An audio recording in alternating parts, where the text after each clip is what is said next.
నెల్లూరు జిల్లా ముఖ్యమంత్రి జగన్మోహన్ రెడ్డికి మరింత చేరువయ్యింది. గతంలో జిల్లా నాయకత్వం వైఎస్ జగన్మోహన్ రెడ్డిని కలవాలంటే వేచి చూడాల్సిన పరిస్థితి. విజయసాయిరెడ్డి ఎంట్రీతో నెల్లూరు జిల్లాకు జగన్మోహన్ రెడ్డికి మధ్య దూరం తగ్గినట్టయింది. నిత్యం వైఎస్ జగన్మోహన్ రెడ్డిని అంటిపెట్టుకునుండే వ్యక్తులలో విజయసాయిరెడ్డి ఒకరు.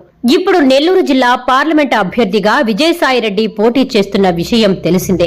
ఇదే నెల్లూరు జిల్లా అభివృద్ధి పథంలో నడిచేందుకు దోహదపడుతుందని ప్రజలు చర్చించుకుంటున్నారు.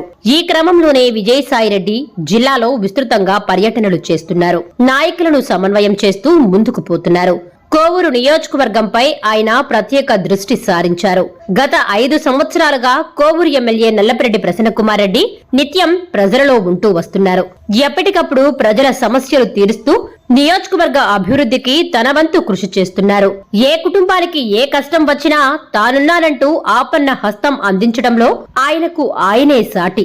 నల్లపరెడ్డి శ్రీనివాసులరెడ్డి చారిటబుల్ ట్రస్ట్ స్థాపించి కష్టాల్లో ఉన్న కుటుంబాలను ఆర్థికంగా ఆదుకుంటున్నారు. ముఖ్యమంత్రి వైఎస్ జగన్మోహన్ రెడ్డి పథకాలు ప్రజలకు అందుతున్నాయో లేదో గడప గడపకు తిరుగుతూ సమన్వయం చేసుకున్నారు. వాలంటీర్ల ద్వారా ఎప్పటికప్పుడు ప్రజలతో మమేకం అవుతూ నియోజకవర్గ నాయకులతోనే కాదు సామాన్య ప్రజలలో కూడా అధికంగా అభిమానులను సంపాదించుకున్న వ్యక్తి నల్లపరెడ్డి ప్రసన్నకుమార్ రెడ్డి అని చెప్పడంలో అతిశయోక్తి లేదు.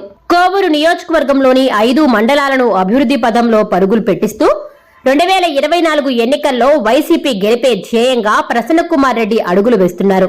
నెల్లూరు జిల్లా వైసీపీ అభ్యర్థిగా విజయసాయిరెడ్డి, ఎమ్మెల్యే ప్రసన్నకుమార్ రెడ్డిల కలయికతో కోవూరు నియోజకవర్గం వైసీపీకి మంచి రోజులు వచ్చాయని ప్రజలు భావిస్తున్నారు.